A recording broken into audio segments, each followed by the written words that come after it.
그때 경건한 유대인들이 천하 각국으로부터 와서 예루살렘에 머물러 있더니 이 소리가 나매 큰 무리가 모여 각각 자기의 방언으로 제자들이 말하는 것을 듣고 소동하여 다 놀라 신기하게 여겨 이르되, 보라, 이 말하는 사람들이 다 갈릴리 사람이 아니냐?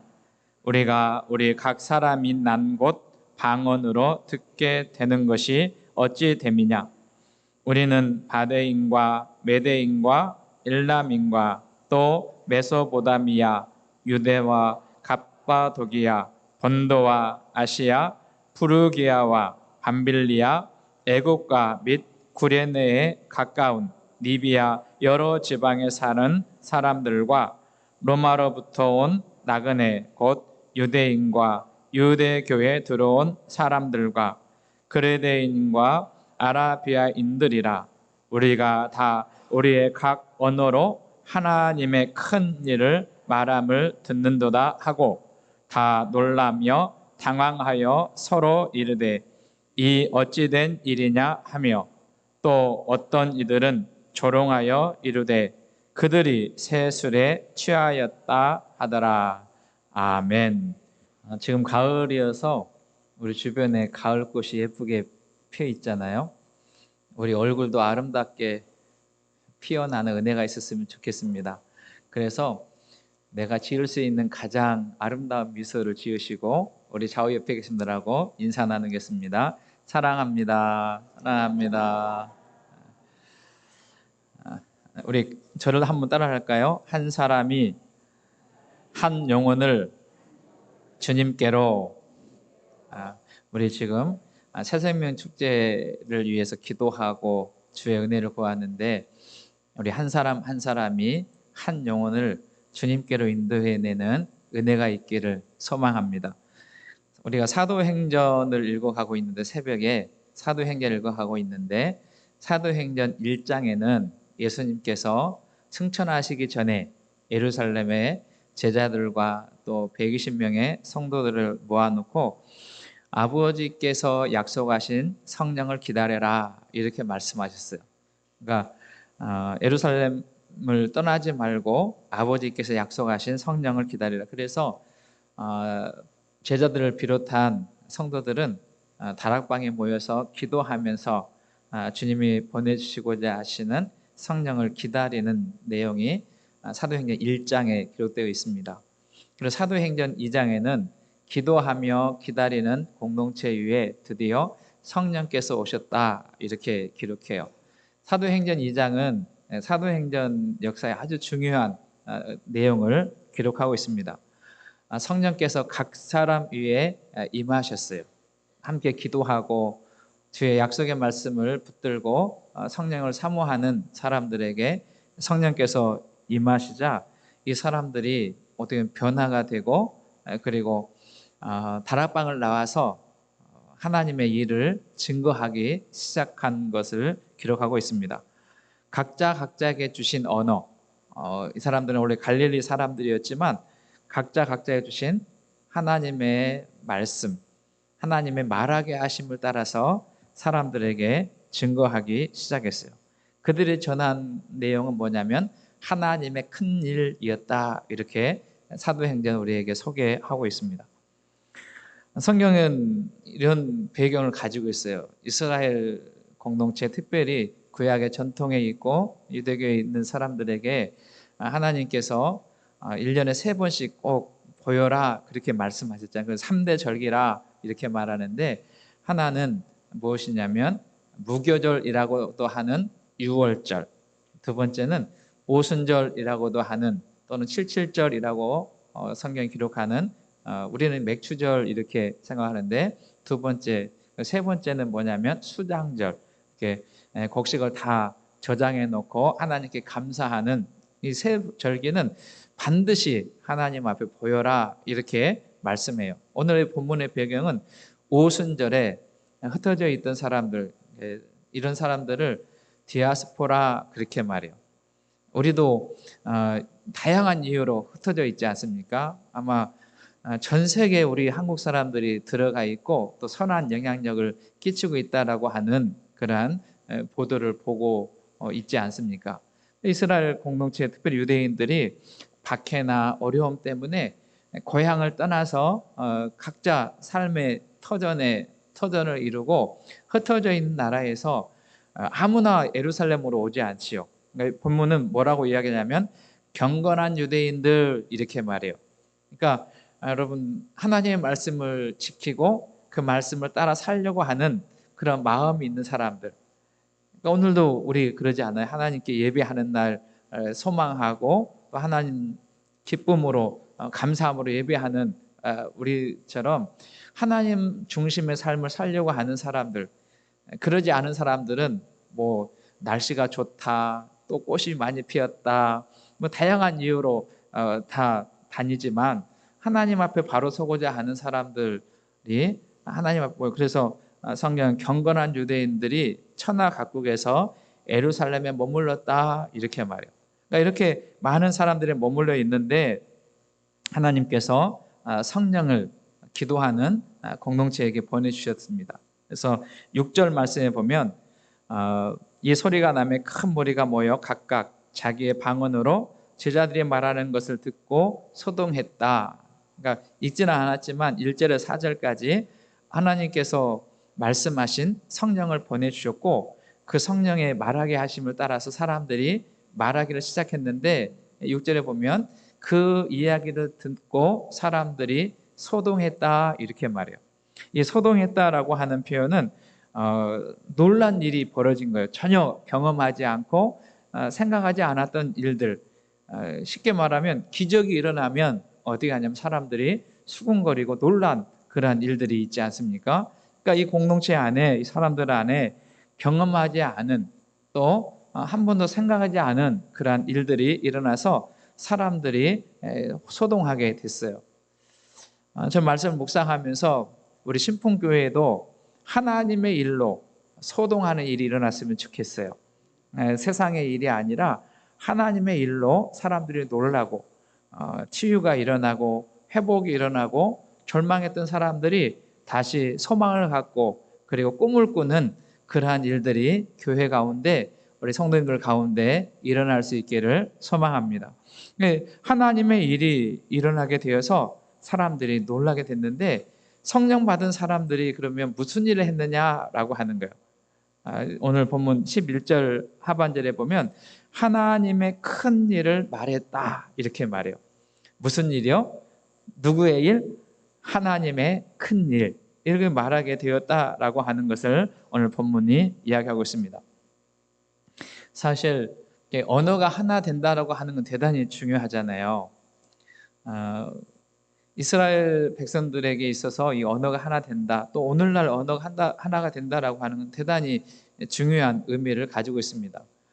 창세기 11장을 읽어보면 하나님께서 하나님의 사람들에게 뭐라고 말씀하시냐면 너희는 온 지면에 흩어져서 그곳에서 문화를 만들고 그리고 문화를 창출하고 생육하고 번성하라 그렇게 하나님이 말씀하셨어요. 그때 언어가 하나였어요. 그러니까 이 사람들이 말이 하나니까 서로 통하게 되고 그리고 무슨 일을 효과적으로 잘 감당하게 되지요. 그러니까 사람들은 언어가 하나니까 무슨 생각을 했냐면 야, 우리 흩어지지 말자. 우리 흩어지지 말고 이곳에서 성을 쌓고 하늘에까지 올라가 보자. 그렇게 이야기했어요. 그렇게 하고 어떻게 하면 성을 쌓기 시작했죠. 그리고 이 사람들의 생각은 무슨 생각이냐면 하나님까지 하늘까지 올라가고 우리의 흩어짐을 면하자 이렇게 이야기한 거예요. 그러니까 하나님의 편에서 보면 이 하나님의 뜻이 아니고 하나님이 원하시는 것이 아니었어요. 하나님은 지금도 우리로 하여금 세상에 가서 많은 곳에 가서 하나님의 나라를 전하고 그리고 그 세상을 변화시키는 일을 우리에게 맡겨주셨어요. 우리 교회에만 머무르는 것이 아니라 우리 교회 성도님들이 살아가는 삶의 자리, 그것이 여러분 동네든 학교든 어떤 지역이든 그곳에 가서 하나님의 나라를 전하고 하나님의 사랑을 전하고 하나님의 복음을 전하는 일, 하나님께서 우리에게 맡겨주신 일인 줄로 믿습니다. 근데 이스라엘 그 초기 사람들은 하나님의 뜻, 하나님의 말씀, 하나님의 계획을 거스르면서 흩어지는 일을 방지하고 그리고 성을 쌓아서 하나님처럼 되려는 그런 교만한 마음이 있게 됐어요. 하나님께서 이렇게 사람들을 살펴보시다가 뭘 하셨냐면 말을 흩으셨어요. 말을 다양한 언어로 흩으셨기 때문에 사람들이 이제 끼리끼리 모이기 시작했어요. 말이 통하는 사람들끼리. 그래서 흩어지게 되었는데 여전히 이들 마음속에는 뭐가 있냐면 하나님 중심이 아니라 자기 중심의 삶을 살아가고 있었다라고 하는 거예요. 근데 그런 측면에서 성령께서 오셔서 각 사람에게 말할 수 있는 능력을 주시고 그 말하는 것이 흩어져서 살아가던 사람들에게 자기 본토 말로 들렸다라고 하는 것은 대단히 중요한 의미를 가지고 있는 것이죠. 사도행전은 다양한 별명을 가지고 있어요. 어디에 방점을 두느냐에 따라서 그 내용을 해석할 때 다양하게 해석할 수 있는데 성령께 중심을 두게 되면 성령행전이라 이렇게 별명을 갖게 되고 또 사도행전을 읽어보면 하나님 말씀이 왕성했다, 하나님 말씀이 흥왕했다, 하나님 말씀이 세력을 얻었다라고 한 말씀에 방점을 찍게 되면 말씀행전 이렇게 할 수 있어요. 또 사도행전을 읽어보면 뭐가 많이 나오냐면 기도하는 내용이 많이 나와요. 성령을 기다릴 때도 기도했고 그리고 성령을 기다리면서 가룟 유다 대신에 사도를 세우는 가룟 유다가 죽고 난 다음에 그 자리를 채우기 위해서 하나님의 일꾼 사도를 세우는 일에도 저들은 기도하면서 사도를 세우는 것을 보게 돼요. 박해가 있고 고난이 있고 위기가 찾아왔을 때도 저들은 한 곳에 모여서 기도했다 그렇게 말해요. 그러니까 사도행전을 기도라고 하는 그런 코드를 읽어보면 기도행전이라 그렇게 그 별명을 붙일 수 있어요. 저는 이 사도행전을 어떻게 별명을 붙여보고 싶으냐면 선교행전이다 이렇게 이름을 붙여보고 싶어요. 무슨 행전이요? 선교행전이라고 이름을 붙여보고 싶은데 왜 그러냐면 사도행전 2장에서 기다리고 기다리던 성령께서 오셨어요. 그리고 그 성령께서 각 사람 위에 임하셨어요. 각 사람에게 임하셨다라고 하는 그 의미는 우리 모두는 다 누가 필요하냐면 성령님이 필요하다 그런 의미예요. 그러니까 저는 우리 교회 출입하는 어린아이들부터 노년에 이르기까지 성령께서 함께 하신 은혜가 있기를 소망합니다. 베드로 사도는 14절부터 긴 설교를 하는데 그 설교에서 성령에 대한 이야기를 할 때 요엘 선지자가 이야기했던 그 구약의 말씀을 인용해서 설명하는 것을 보게 돼요. 마지막 때에 모든 육체에 성령을 부어줄 텐데 자녀들은 예언할 것이고 젊은이들은 환상을 보고 늙은이들은 꿈을 꾸리라 이렇게 이야기해요. 그러니까 모든 사람에게 뭐가 필요하냐면 누가 필요하냐면 성령이 필요하다. 저는 우리 교회 속해 있는 성도님 모두에게 위로부터 부어주시는 하나님의 영이신 성령께서 함께하는 은혜가 있기를 소망합니다. 그래서 각 사람에게 성령께서 임하셨는데 그 성령께서 임하신 첫 번째 이야기, 그러니까 성령께서 임하셔서 하신 첫 번째 이야기는 아주 중요한 이야기거든요. 그게 무슨 이야기를 하고 있냐면 모든 사람들이 각각 다른 지역에서 왔지만 우리도 한글을 쓰잖아요. 그런데 외국에 나가면 한글로 말하는 이야기를 듣는 것이 참 이해도 빠르고 그래요. 아무리 영어를 공부하고 또 일본어를 공부하고 중국어를 공부해도 우리가 주로 사용하는 말은 그 의미까지도 다 알지 않겠습니까? 그래서 흩어져 있는 사람들 당시에는 헬라어를 썼는데 그러나 각 지역에 자기들의 언어를 가지고 있었어요. 그러니까 그 언어로 하나님께서 하시는 일에 대해서 사람들을 듣게 되었는데 무슨 일을 들었느냐 그게 중요한 거예요. 여기 성경은 하나님의 큰 일을 들었다 이렇게 말해요. 하나님의 큰 일이 도대체 그러면 무엇인가 그게 중요하잖아요. 첫 번째 성령께서 무리들에게 제자들에게 임하셔서 하신 일이 뭐였냐면 각 사람 출신의 지역에 있는 사람들에게 들리는 말 하나님의 큰 일에 대해서 이야기하고 있는 것을 보게 되는데, 그것이 오늘 사도행전을 풀어가는 키 열쇠 중에 하나다, 그렇게 생각해요. 그러면 거기에다 초점을 맞추게 되면 하나님의 큰 일은 무엇이냐면 하나님의 나라를 전하고 잃어버린 자를 찾고 그리고 선교하고 전도하는 그 일에 대한 이야기를 하고 있는 것입니다. 그래서 그 이야기를 조금 더 나눠보려고 하는데요. 그러면 하나님의 큰 일이 뭘까라고 하는 거예요. 사도행전에서 말씀하시는 하나님의 큰 일이 도대체 어떤 일인가? 그것은 14절부터 2장 끝까지 나오는 베드로의 설교, 베드로가 성령을 충만히 받고 난 다음에 사람들 앞에 하나님의 큰 일을 증거해요. 베드로만 그랬을까? 저는 이렇게 성경을 읽어보면서 베드로뿐만 아니라 그 당시에 하나님의 영이신 성령께서 각 사람에게 말하게 하심을 따라서 저들은 흩어져 있는 사람들 그리고 예루살렘에 온 사람들에게 동일하게 하나님의 큰 일에 대해서 증언했을 것이다, 그렇게 생각할 수 있어요. 대표적으로 그 이야기의 핵심이 설교가 누구의 설교를 통해서 우리에게 전해지냐면 베드로 사도의 설교를 통해서 하나님의 큰 일이 우리들에게 전해지고 있는 것을 보게 됩니다. 그러면 여러분 돌아가셔서 꼭 사도행전 2장을 읽어보시기를 부탁하는데요. 하나님의 큰 일은 뭐냐? 베드로 사도가 14절부터 이제 설교를 통해서 하나님의 행하신 큰 일에 대해서 설명하고 있는 것을 우리가 보게 됩니다. 14절 보면 베드로가 11사도와 함께 서서 소리를 높여 이르되 유대인들과 예루살렘에 사는 모든 사람들아, 이 일을 너희로 알게 할 것이니 내 말에 귀를 기울이라, 이렇게 말해요. 성령께서 임하셔서 하나님의 큰 일을 설명하고 증언할 때 사람들은 두 가지로 반응해요. 하나님 말씀이 선포되고 하나님이 행하신 일에 사람들은 한 부류는 그 하나님의 사건을 긍정적으로 받아들이고 이 사건이 나에게 큰 의미가 있다, 이렇게 받아들이는 사람이 있는가 하면, 또 어떤 사람들은 그것을 비방거리로 생각하고 또 농담으로 생각하고 오히려 그 이야기를 가지고 사람들을 박해하고 모욕하는 그러한 일이 있었어요. 오늘 본문에 살펴보면 어떤 사람들은 하나님의 큰 일을 듣고 다 놀라는 역사가 일어나게 됐어요. 우리가 복음서를 읽어보면 예수님께서 행하신 큰 일들이 있잖아요. 못 걷는 사람이 걷게 되고 보지 못한 사람이 듣게 되고 그리고 각종 질병에 걸렸던 사람들이 낫게 되는 그러한 역사가 있게 됐어요. 그러니까 그 소문, 그 이야기를 듣고 믿음으로 반응하는 사람들은 어떤 것을 경험하냐면 그의 인생의 그의 삶 속에서 놀라운 주님의 은혜, 주님의 역사를 경험하게 되는.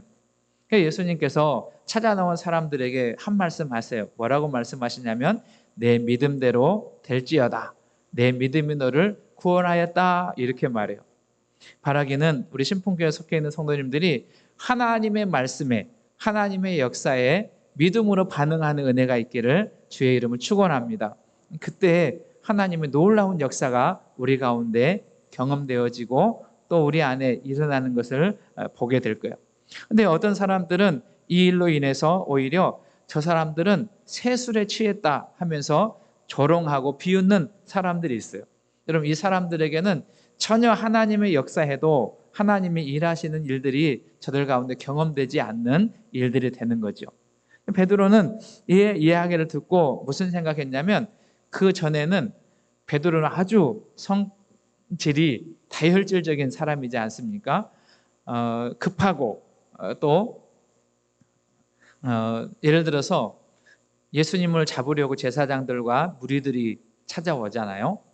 그런데 베드로가 예수님을 잡으려고 하는 순간 칼을 빼서 말고의 귀를 잘라버리잖아요. 얼마나 성격이 급하고 또 다혈질적인 사람인지 몰라요. 그러니까 이렇게 이 일에 대해서 비방을 하고 조롱을 하면 이전 같으면 베드로가 화를 내거나 그리고 감정적으로 대처했을지도 모르겠어요.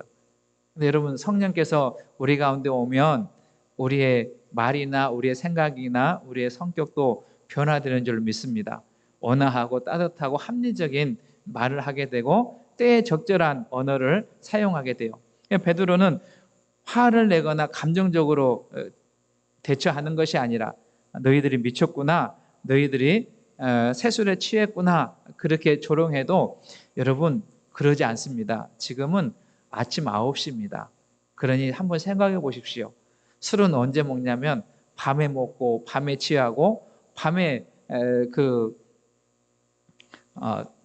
제정신을 차리지 못하는 그러한 일이 있는데, 이 시간에는 지금 그런 것이 아닙니다. 여러분 잘 들어보십시오. 이것은 술 취한 이야기가 아니라 성령께서 우리에게 하나님의 일, 하나님의 큰 일을 알리려고, 증거하라고 일하시는 것입니다. 이렇게 하면서 이제 하나님의 큰 일에 대해서 소개를 합니다. 여러분, 하나님의 큰 일이라고 하는 것은 무엇이냐면 예수 그리스도를 이 땅에 하나님이 보내셨다라고 하는 거예요. 그 예수님께서 이 땅에 오셔서 우리의 죄와 허물을 십자가에 지고 돌아가셨다라고 하는 거예요. 근데 베드로는 2장에서 그렇게 하는 일에 주도적인 역할을 한 사람들은 바로 당신들입니다, 그렇게 말해요. 그러니까 예수님을 십자가에 죽게 한 장본인들이 바로 여러분들입니다. 여러분, 이 당시 상황은 어떤 상황이냐면 아주 살벌한 상황이에요. 예수님을 믿는 사람들을 잡아 가두는, 박해하는 그러한 때, 그래서 제자들이 120명의 성도들이 어떻게 하면 다락방에 숨어서 성령을 기다리는 그러한 일이 있지 않았습니까? 이 사회가 평안한 사회고 마음껏 복음을 전하고 하나님의 나라를 선포하는 일이라면 이들이 숨지 않고 다락방에 모여 있지 않았을 거예요.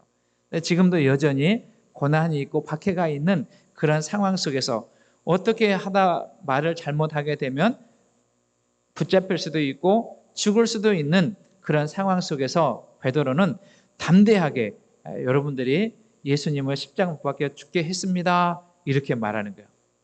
그러면서 하는 말이, 여러분들은 예수님을 십자가 못 박혀 죽게 하셨지만 하나님께서 그분을 살리셨습니다. 그리고 그 살리신 예수님을 우리의 주와 그리스도가 되게 하셨습니다, 이렇게 말하는 거예요.